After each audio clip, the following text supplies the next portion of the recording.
Assalamualaikum warahmatullahi wabarakatuh. Ini adalah kegiatan rutin saya pada pagi hari setelah mengerjakan sholat subuh, yaitu membalik telur raman puyuh. Sampai jumpa lagi teman-teman pemirsa channel Usaha Hobi, yaitu channel yang bercerita tentang berusaha mencari nafkah berdasarkan hobi yang kita miliki. Seperti inilah cara membalik telur puyuh. Raman telur puyuh cukup dibalik dengan menggunakan telapak tangan, dengan cara menyapunya ke kiri dan ke kanan. Setelah dibalik, pintu kotak penetas segera ditutup supaya suhu kembali pada posisi semula. Di sini kotak penetas masih menggunakan termostat digital versi lama, di mana pada termostat ini di bagian depannya dilengkapi beberapa tombol, yaitu salah satunya tombol S. Apabila kita pencet selama beberapa detik, maka akan muncul menu settingan, di mana bisa disetting untuk pemanas atau disetting untuk peralatan pendingin.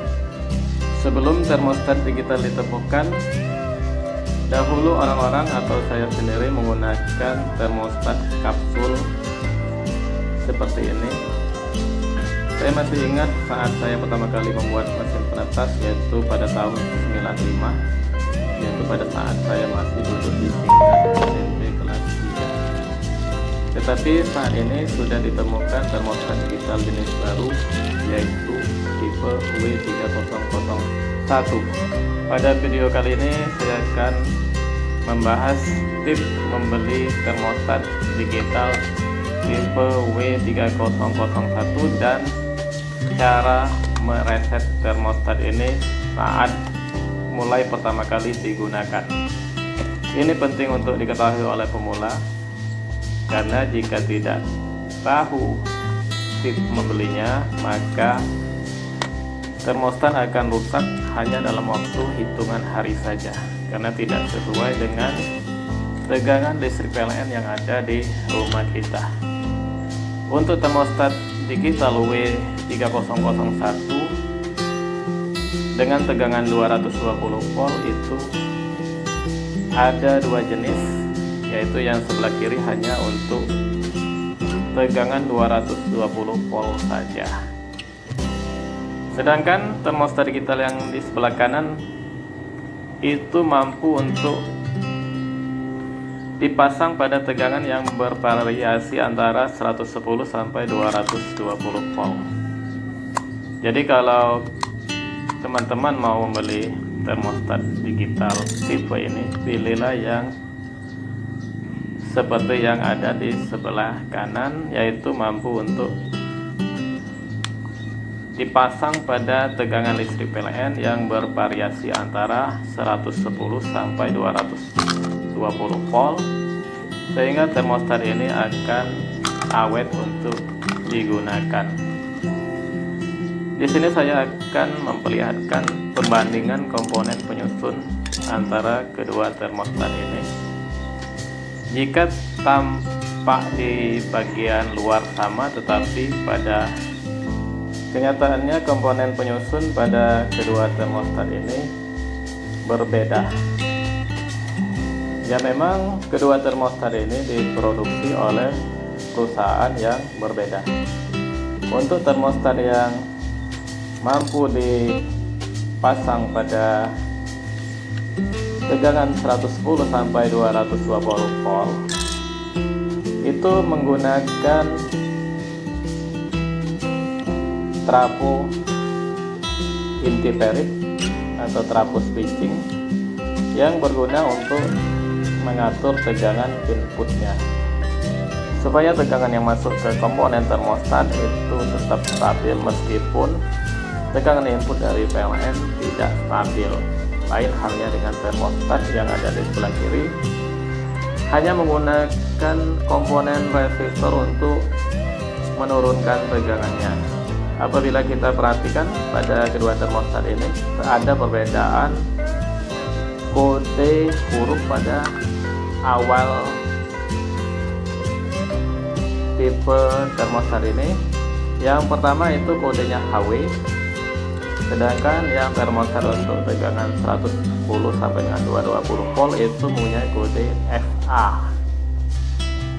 Jadi kesimpulannya, jika teman-teman mau membeli termostat digital W3001 tegangan 220 volt, maka perlu diperhatikan tegangan input yang tertulis di belakang termostat ini, yaitu 110 sampai dengan 220 volt, sedangkan kode pada bagian depan termostat ini tertulis FHW3001.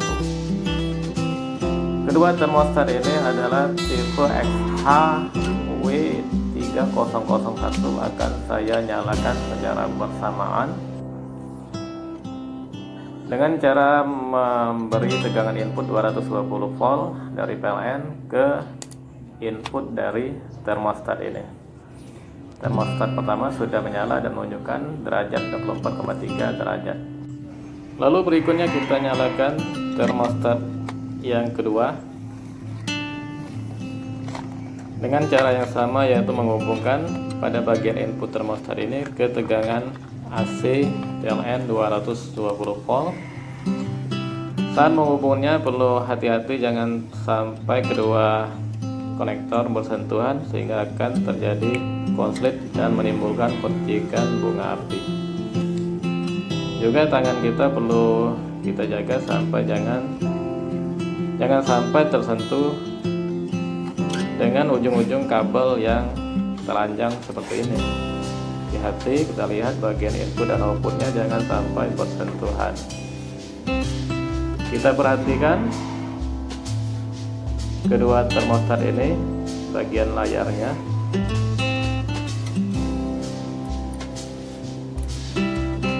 Mari kita perhatikan bersama-sama. Waduh, ternyata tampilannya berbeda. Padahal kedua termostat ini dinyalakan pada ruangan yang sama dan berdekatan. Termostat pertama menunjukkan suhu 24,3, sedangkan termostat yang kedua menunjukkan 8,1. Kita tekan tombol ke atas, itu pengaturan suhu awalnya menunjukkan sama 25 derajat. Jadi sekarang kita mungkin berkesimpulan di antara kedua termostat ini kemungkinan ada yang rusak, maka diperlukan termometer pembanding, yaitu termometer kayu. Di sini menunjukkan suhu sekitar 28 derajat, sedangkan termometer digital itu menunjukkan suhu 29,9 derajat. Jadi yang cukup jauh yaitu pada termostat yang pertama kali kita nyalakan, yaitu 24,1 derajat Celcius. Termostat yang pertama ini bukan berarti rusak, tetapi hanya perlu direset saja. Mungkin saja settingan pabriknya terubah, yaitu dengan cara menekan tombol ke atas dan ke bawah secara bersamaan. Ini kita lakukan pada termostat yang kedua, itu angkanya masih tetap 28,1 derajat, sedangkan kita lakukan pada termostat yang pertama kali dinyalakan tadi. Nah, ini sudah normal, suhunya sekitar 28,5 derajat Celcius. Jadi bagi teman-teman yang membeli termostat jenis ini bukan dari saya, maka sebelum digunakan sebaiknya termostat ini direset terlebih dahulu sebelum kita gunakan. Sekarang kita setel termostat ini ke suhu untuk penetasan telur puyuh. Suhu awalnya kita atur sebesar 37,5 derajat Celcius, di mana suhu awal ini adalah suhu minimal saat pemanas mulai menyala. Sedangkan suhu maksimal yaitu suhu pada saat pemanas mati diatur sebesar 38,5 derajat Celcius. Jadi buatlah selisih sekitar 1 derajat antara pemanas hidup dan pemanas mati. Demikianlah tips cara membeli termostat digital 220 volt tipe W3001, di mana termostat ini harus kita reset terlebih dahulu untuk memastikan pengukuran suhu termostat ini sudah cukup akurat dan sesuai dengan suhu yang ada di ruangan. Jika tidak diatur demikian atau direset, maka apa jadinya dengan telur raman yang kita ramkan? Apabila kita tidak melakukan reset pada saat awal penggunaan dan termostat terjadi kesalahan pengukuran seperti pada termostat yang pertama tadi, maka apabila kita men-setting termostat tersebut untuk digunakan pada alat penetas telur sebesar 38,5 derajat Celcius, maka artinya kita sudah membuat suhu mesin penetas tersebut yang sebenarnya yaitu 38,5 derajat Celcius ditambah 4 derajat Celcius, karena tadi ada selisih 4 derajat Celcius dengan suhu yang sebenarnya. Demikianlah teman-teman video kali ini. Wassalamualaikum warahmatullahi wabarakatuh.